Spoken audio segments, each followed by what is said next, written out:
कुछ उदाहरण बाकी रह गए थे आपके, तो इन्हें लिख लीजिए। इससे पहले वाले में देख लीजिए, ये किसी के बाकी रहा है क्या? वह स्त्री जिसके पति ने दूसरा ब्याह कर लिया उसे क्या कहते हैं? अद्युड़ा। ये ध्यान रखना। ये आप लोगों ने लिख लिया है ना ये वाला? चलो ये लिख लीजिए।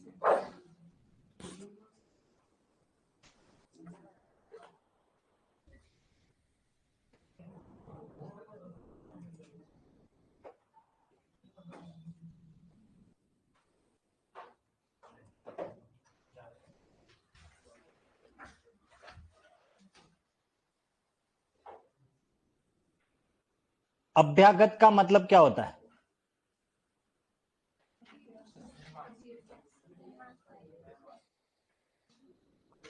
बताएं। कल बता के गया हूं, कल बता के गया हूं। आपने मेरी बात अगर गौर से सुनी हो तो। किसने उत्तर बताया? मेहमान। शाबाश, गुड। आपने सुना बिल्कुल अच्छी तरीके से। अभ्यागत का मतलब मेहमान, अतिथि। और मैंने ये भी कहा था, देखो टिक लगा रखा, और अभी सेकंड ग्रेड में ये एग्जाम में आया हुआ है। इतनी बात कही थी इसको।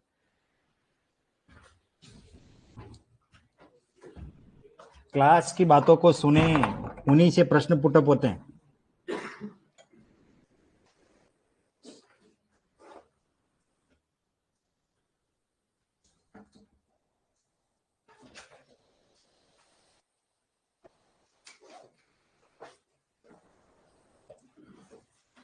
आपके टेस्ट में यण संधि का प्रश्न दूंगा मैं, ठीक है ना?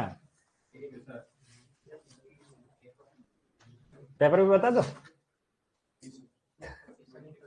नहीं, ओके, हो गया।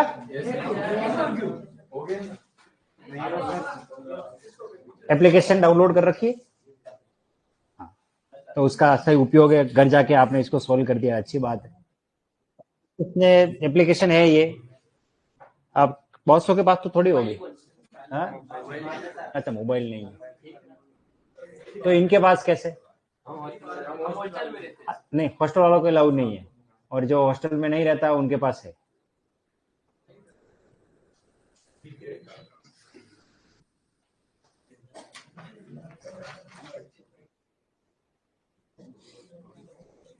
कितने ईमानदार बालक है भाई।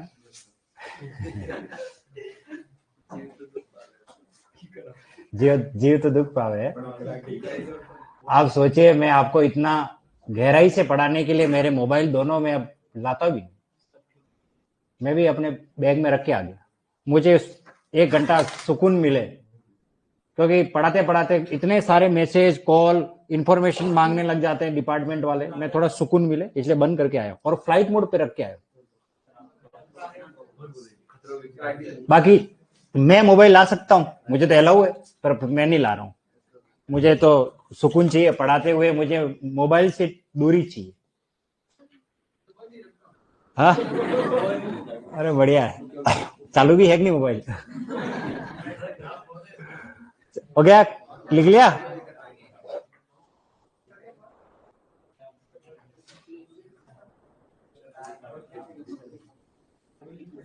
नेक्स्ट देख लीजिए।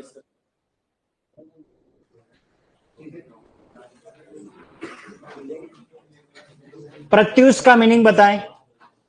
कल उत्तर बता के गया हूं इसका, 2 टिक लगा रखे हैं। शाबाश, किसने बताया? वेरी गुड यार, बहुत बढ़िया, शाबाश। आवाज तो पीछे से आई। हर प्रश्न का उत्तर आप ही है, बहुत बढ़िया। और प्रत्यभिज्ञान का अर्थ बताओ। इसका नहीं पता?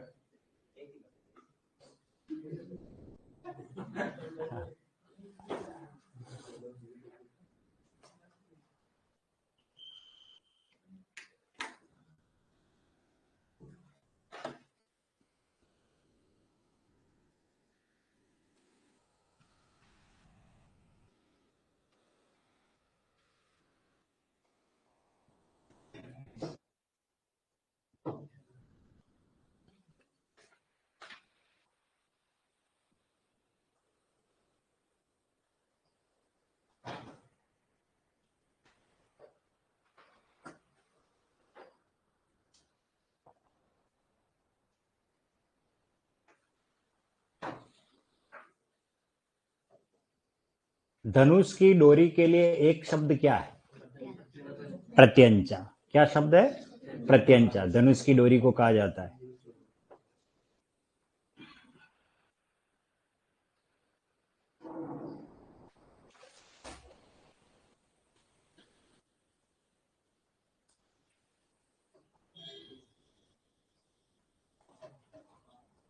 कुशाल सैनी जी सवाल कर रहे हो, गुरुजी दिख क्यों नहीं रहे हो? मैं मिस्टर इंडिया जो हो गया हूं।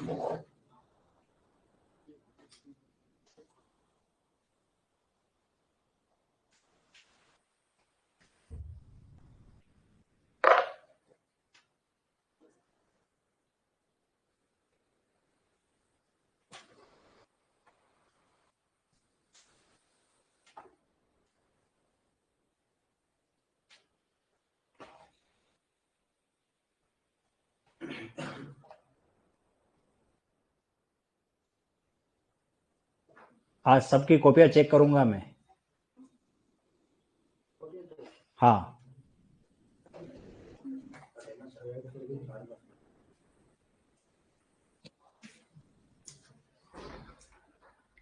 सारा लिखने के बाद फिर आपकी कॉपी चेक करूंगा मैं, ठीक है?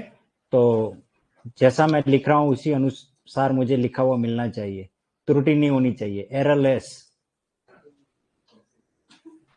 मिलेंगे, ऐसी बात नहीं, अपवाद मिलेंगे, गलतियां करेंगे फिर भी।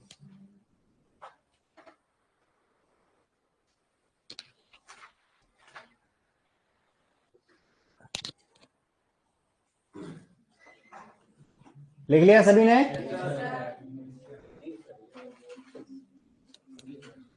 चलिए इससे आगे वाला लिख लीजिए। बाकी रह गया शब्द लिख लो, बाकी तो विभाजन करने का तरीका तो मैंने बता ही दिया। यह से पहले आधा अक्षर कौन सी मात्रा लगाएंगे? ई की। ओके, चलिए। न्यून, ये पुलिस सब इंस्पेक्टर में आया हुआ है, इसलिए मैंने 2 टिक लगा रखे हैं उस पर। न्यास, न्यस्त, न्यस्त यानी रखा हुआ, न्यास धरोहर।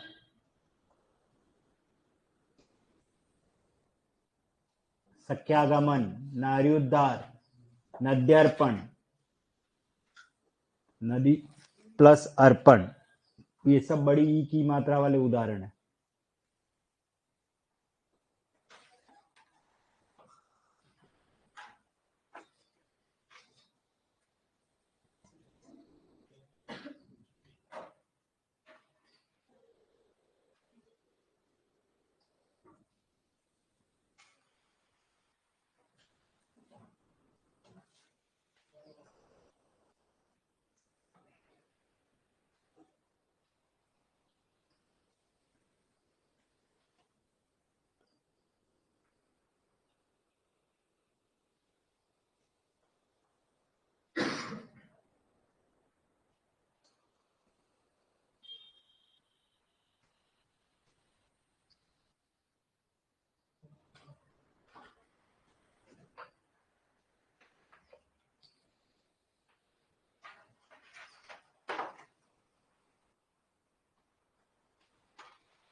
हो गया लास्ट? फिर उसके बाद आप कॉपी बंद कर लीजिए, अब आपको लिखना नहीं है। ये उदाहरण हो गए हमारे। यण संधि का जो पहला नियम है, उस नियम के लगभग 35 से 40 के करीब मैंने उदाहरण आपको लिखवाए होंगे, ठीक है? ज्यादा भी हो सकता है, कम भी हो सकता है, लेकिन मैंने कहा था इतने उदाहरण लगभग मैं आपको लिखवाऊंगा। और बहुत से ऐसे उदाहरण है इसमें जो परीक्षा में पूछे गए। कुछ जो उदाहरण बचे हुए हैं वो हम टेस्ट में पूछेंगे। आपको यण संधि का भी टेस्ट जब पूरी हो जाएगी उसके बाद मैं लूंगा, ठीक है ना? तो उसमें उस पर हम बात करेंगे। अब इसका जो दूसरा नियम है, और वो है आपका कौन सा? ऊ वाला, उसको अपन पढ़ लेते हैं। बाकी इसमें लिख लिया सभी ने? अब कॉपी बंद कर लीजिए, ठीक है? अब आपको लिखना नहीं है।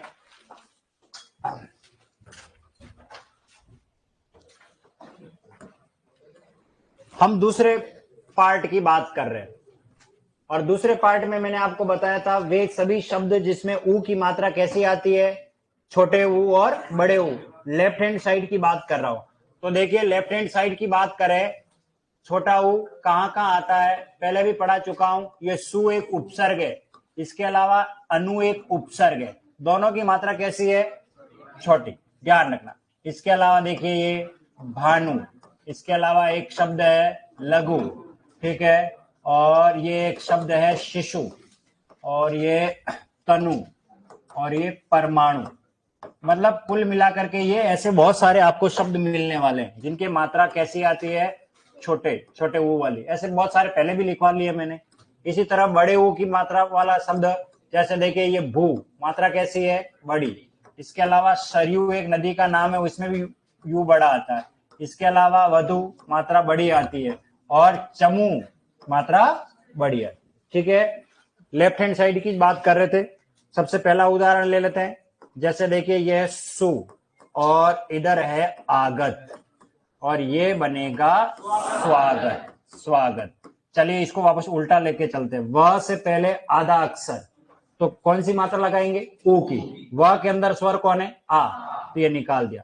अब दिक्कत कहाँ आती है? आपने कई बार किसी घर के बाहर ये डायलॉग जरूर देखा होगा, सुस्वागतम। ये देखा आप लोगों ने? और बहुत सारे लोग लिखते भी है। वैसे ये नहीं लिखा जाना चाहिए। क्यों नहीं लिखा जाना चाहिए? देखो ये है सु ऑलरेडी, फिर स्वागतम में भी संधि विच्छेद करोगे, सुधन आगतम। अब पढ़िए इससे क्या हो गया?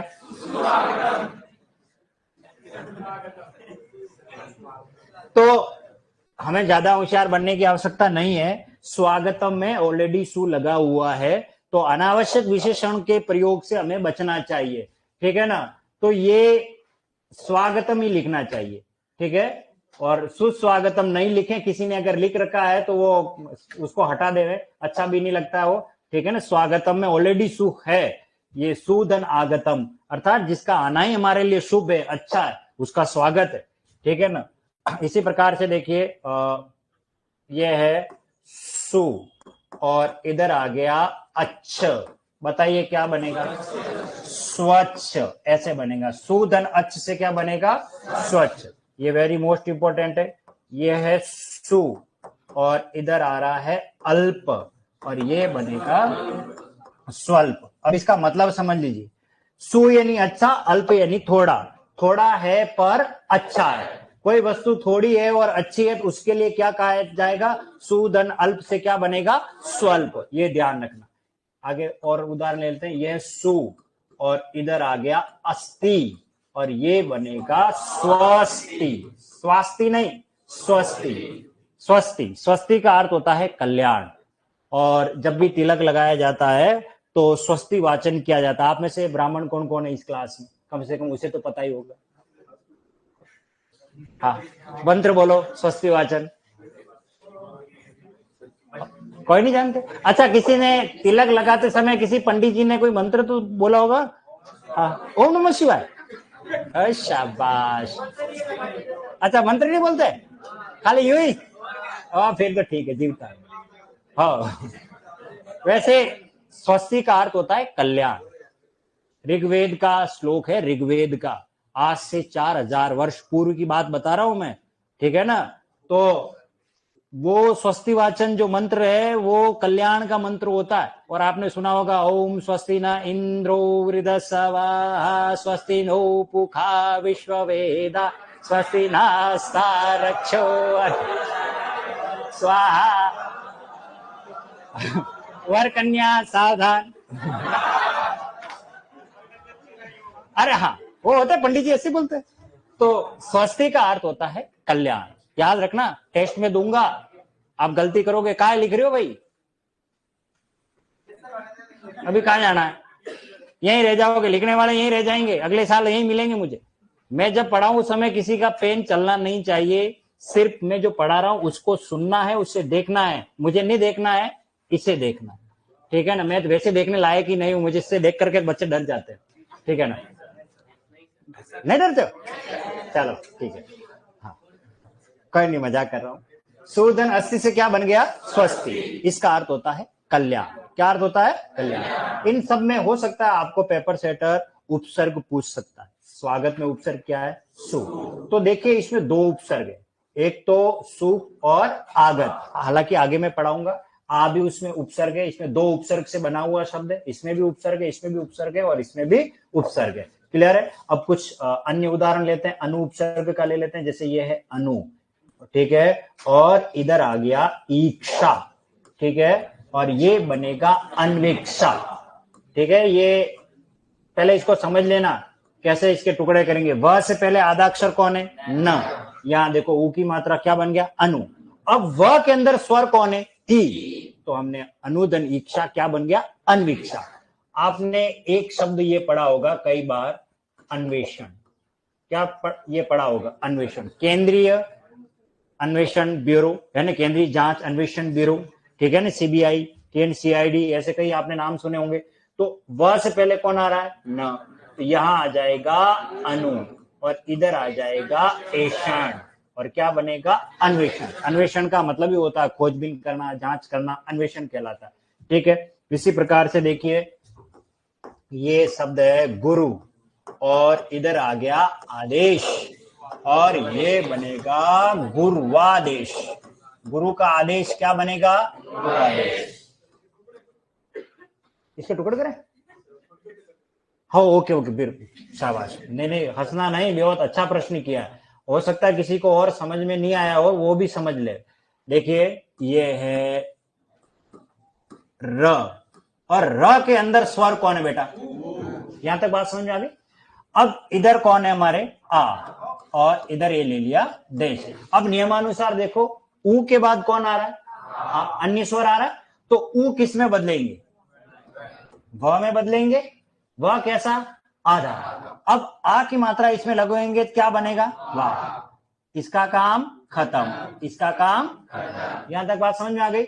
अब आपको पता है ये हमारा र आधा है, आधा र हमेशा कहां जाता है, आगे, इसके ऊपर ही तो आएगा। इधर कौन बचा, ये वाला ऊ छोटा, और इधर कौन बचा, देश। तो गुरुधन आदेश क्या बना, गुरु आदेश। बात समझ में आ गई।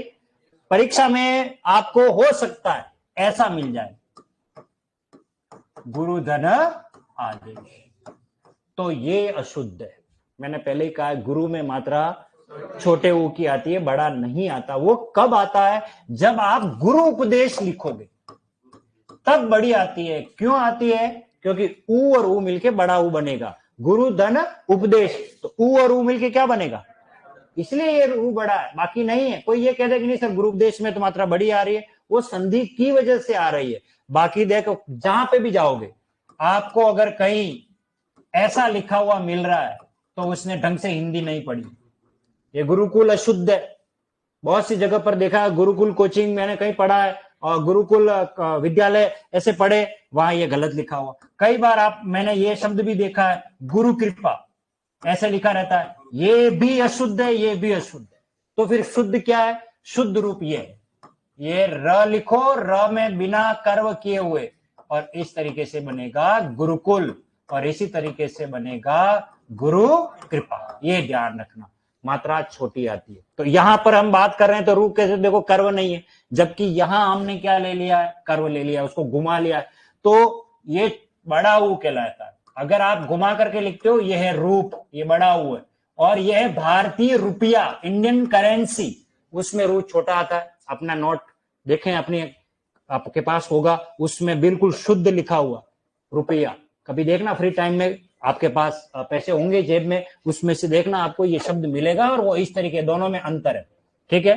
खैर बहुत अच्छा सवाल किया आपने। गुरुधन आदेश क्या बना, गुरु आदेश। अगला शब्द देखो, अब मैं थोड़ा उल्टा शब्द ले रहा हूं, डायरेक्ट शब्द ले रहा हूं, और उसका संधि विच्छेद कैसे करें। जैसे मान लीजिए आ गया मधवरी, क्या शब्द आ गया, मधवरी, तो वह से पहले कौन है, ध, तो यहां क्या निकलेगा, मधु, और वह में स्वर बोलो क्या है, अरि, और ये बनेगा मधु प्लस अरि, क्या बना, मधुवरी। अब इसका मीनिंग क्या है, मधु नाम का एक राक्षस हुआ, अरि यानी होता है शत्रु, अर्थात मधु राक्षस का मर्दन करने वाले क्या कहलाए? मध्वरी। ये इसका मीनिंग है, ये ध्यान रखना। ठीक है, अब हाँ कुछ और पूछ रहे हो? चलिए, मान लीजिए परीक्षा में ये आ गया साधवा चरण। क्या आ गया? अब मुझे बताइए क्या करें इसका? बस ऑटोमेटिक ही आ गया, साधु धन आचरण। साधु धन आचरण क्या बनेगा? साधु आचरण। मान लीजिए ये आ गया तनवंगी। क्या आ गया? तनवंगी। क्या करें इसका? ये आएगा तनु धन अंगी। क्या मतलब है तनवंगी? तनवंगी कहते हैं कोमल अंगों वाली, नजाकत वाली, पापड़ जैसी शकल सूरत वाली, यूं कह सकते हो। फूंक मारो उड़ जावे। तनवंगी उसे कहते हैं जिसके अंग बड़े कोमल हो, नाजुक हो, मुलायम हो, उसको कहा जाता है तनवंगी। ये ध्यान रखना, तनवंगी का मीनिंग है तनु प्लस अंगी, कोमल अंगों वाली के लिए कहा जाता है तनवंगी। इसी प्रकार से देखिए, ये एक शब्द है लघवोष्ठ। क्या है ये? लघवोष्ठ। तो देखिए इसमें मूल क्या निकलेगा? लघु, और इधर क्या आ जाएगा? ओष्ठ। ओष्ठ क्या मतलब है इसका? छोटे ओठ। छोटे ओठ। तो हम लघुओष्ठ प्राणी है कि दीर्घोष्ठ प्राणी है? लघुओष्ठ प्राणी है। दीर्घोष्ठ में जैसे ऊंट, ऊंट के होठ इतने हैं नीचे लटके हुए, 3-4 लिपस्टिक खर्च हो जाए बापड़े के, है ना, तभी एक पूरी कवर नहीं होती है। उसके लिए पेंट वाला ब्रश चाहिए, है ना, तो वो दीर्घ ओष्ठ प्राणी है, जिसे महाग्रीव कहा जाता है। उसकी गर्दन बड़ी लंबी होती है, ऊंट को क्रमेलक भी कहा जाता है। ठीक है, तो लघु धन ओष्ठ से क्या बना? लघु ओष्ठ। इसी प्रकार से देखिए ये शब्द है, क्या शब्द है? वध्वर्त। शाबाश, ये आ जाएगा वधु प्लस अर्थ। ये जानना जरूरी है इसका मतलब। वध्वर्त का मतलब क्या है? वध्वर्त का मतलब होता, अर्थ का मतलब होता है लिए, और वधु बहु, बहु के लिए जो बात कही जाती है वो वध्वर्त है। और इसको सामान्य रूप में भी आप ऐसे भी ग्रहण कर सकते हो, वधु अपने साथ जो धन लाती है उसे वध्वर्त भी कहा जाता है, और अपने यहाँ कहते हैं डाइचो। हाँ वही वध्वर्त। आगे बात समझ में? चलिए, अब मुझे एक बात बताइए, मान लीजिए ये आ गया वध्वागमन। बताओ क्या बनेगा? वधु धन आगमन। वधु धन आगमन, वध्वागमन। ठीक है, वध्वागमन। इसी प्रकार से देखिए ये आ गया चंवाक्रमण। क्या आ गया? व से पहले कौन है? मां, तो इसमें क्या निकलेगा? चमू। चमू यानी क्या? सेना। और वह में कौन सा है? आक्रमण। ये आ जाएगा चमूधन आक्रमण। क्या बन गया?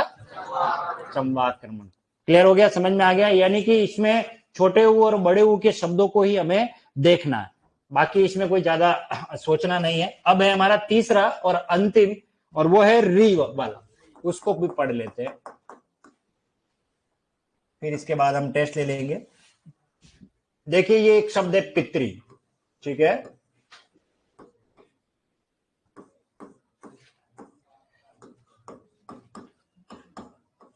पितृधन आज्ञा क्या बनेगा?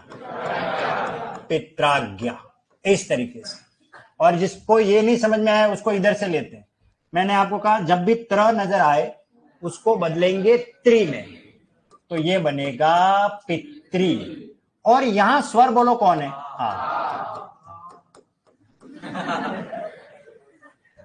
शाबाश, हाँ बहुत बढ़िया। अच्छी बात है कि चलो जिंदा हो। ठीक है, हाँ, पितराज्ञा यानी कि पिताजी की आज्ञा।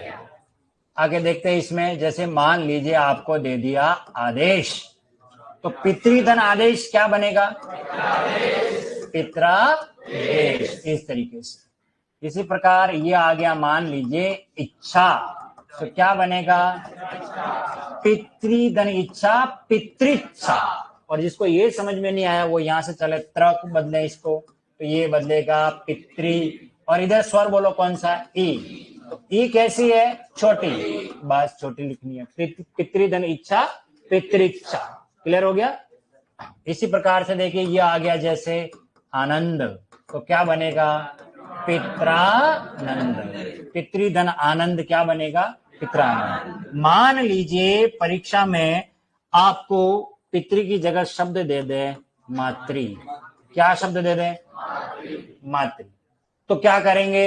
मातृधन आज्ञा, ये बनेगा मात्राज्ञा। मातृधन आदेश, मात्रादेश।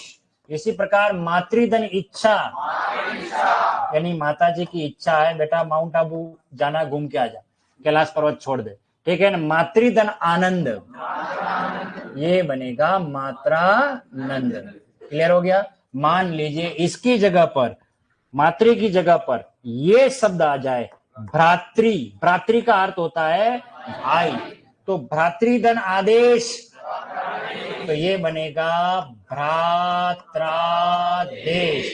और भ्रातृ प्लस आज्ञा, भ्रात्राज्ञा। इसी प्रकार भ्रातृधन इच्छा, भ्रातृच्छा, ठीक है। और भ्रातृधन आनंद, भ्रात्रानंद। बात समझ में आ गई होगी मेरे ख्याल से आपको, इसमें कोई ज्यादा शब्द नहीं है। एक तो पितृ, मातृ, भ्रातृ, ऐसे जिनमें अंत में क्या आ रहा है? री, ये री आ रहा है, उस तरीके से शब्द बनेंगे। अब इनका अगर संधि विच्छेद करना है, भ्रात्राज्ञा, तो कुछ ज्यादा दिमाग लगाना नहीं है। त्र है तो त्र को बदलेंगे त्रि में, तो ये बनेगा भ्रातृ। और यहां स्वर कौन है? आ की मात्रा, बस ये हो गया आज्ञा। इसी तरीके से ये बन जाएगा भ्रातृ धन आदेश।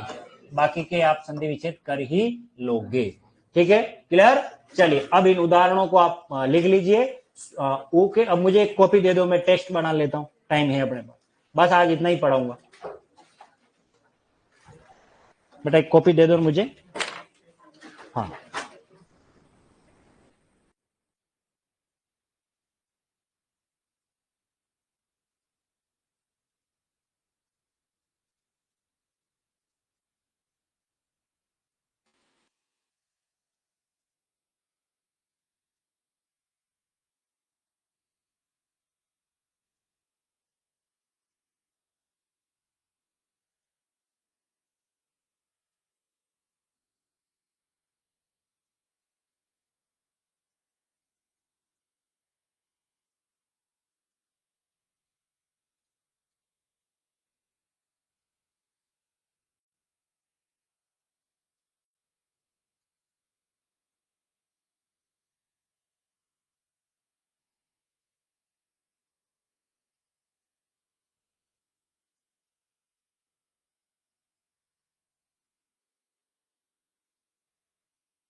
नेक्स्ट पेज ले।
जिन्होंने लिख लिया वो अपनी कॉपी के लास्ट पन्ने पे आ जाओ, जहां मैं हमेशा टेस्ट लेता हूं। जिन्होंने लिख लिया है वो अपनी कॉपी के उस हिस्से पे आओ जहां मैं टेस्ट लेता हूं। सबकी कॉपियां चेक करूंगा आज। हो गया? लिख लिया?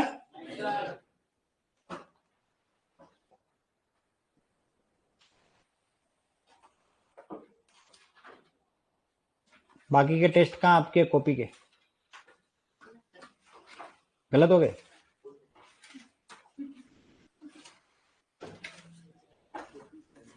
लिख लिया सभी ने? ओके, चलिए मैंने पेपर भी बना लिया है। अब दो तो मुझे ऑनलाइन सवाल पूछे, उसी से ही मैं आपको प्रश्न भी पूछ लेता हूं बाद में। फिलहाल तो ये शब्द लिखिए एक बार।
एक बार इन शब्दों को लिख लीजिए एक बार, क्योंकि कुछ और शब्द भी हैं।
लिख लिया सभी ने?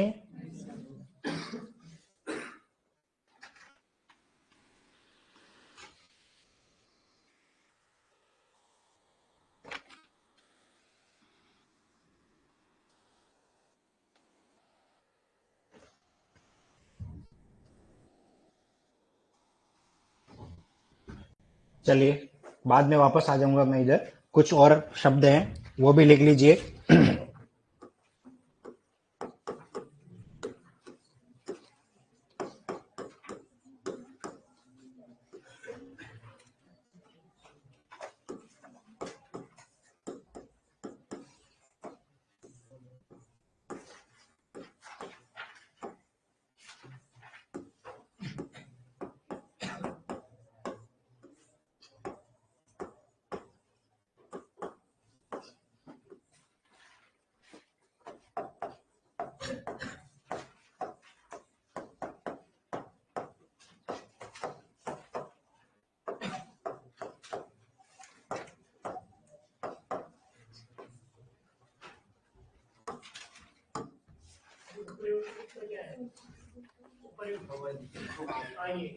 ये यद्यपि, यद्यपि ये शुद्ध है, मानक है, बाकी वो पुराना।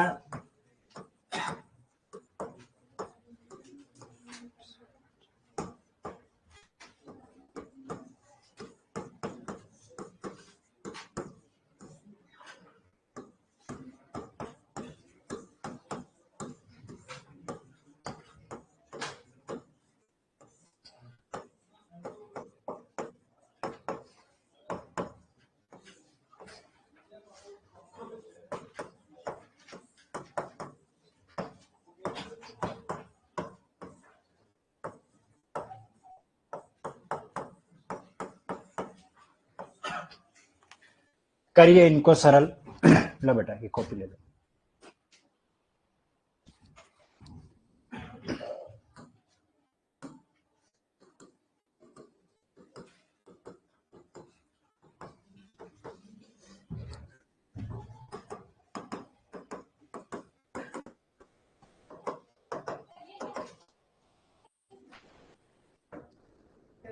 जी, सिंध्वर्चना, सिंध्वर्चना। ऊपर बिंदी है, आधा ध है, व और च के ऊपर र की मात्रा है। सिंध्वर्चना, स्त्री प्लस उचित, अन्विति, अन्वय, भैयाधार, मातृ प्लस अनुमति, चमुदन, उत्तम। इसमें दो प्रश्न यद्यपि और त्र्यंबक मेरे ऑनलाइन जो छात्र है उन्होंने मुझे पूछा है, तो उन्हीं में से मैंने आपको पुटअप कर लिया। इनका आंसर ढूंढेंगे।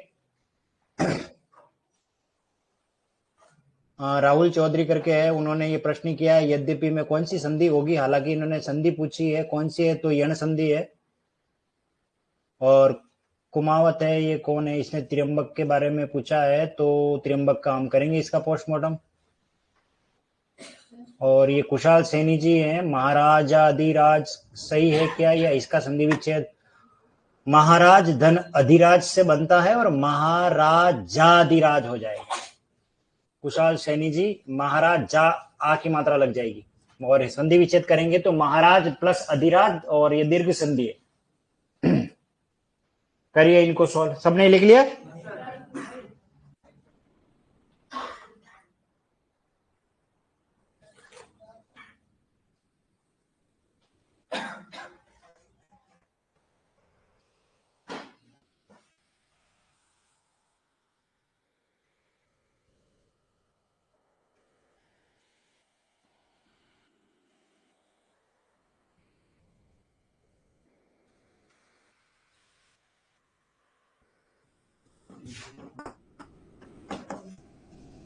किसी के पहले वाली स्लाइड में अगर कुछ बाकी रह गया हो तो बोले।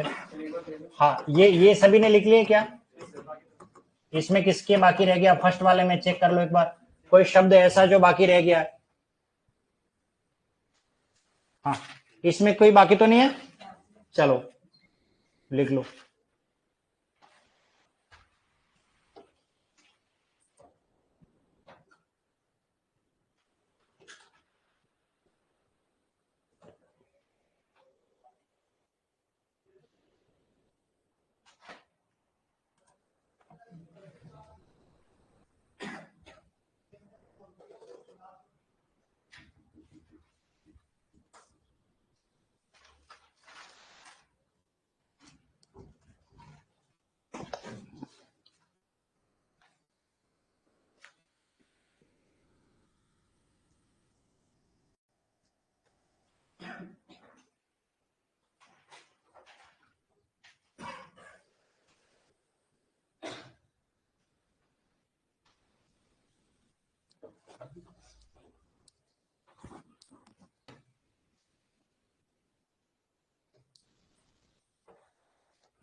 ओ आगे आगे कितनी कॉपियां चेक कर ली होगी यार।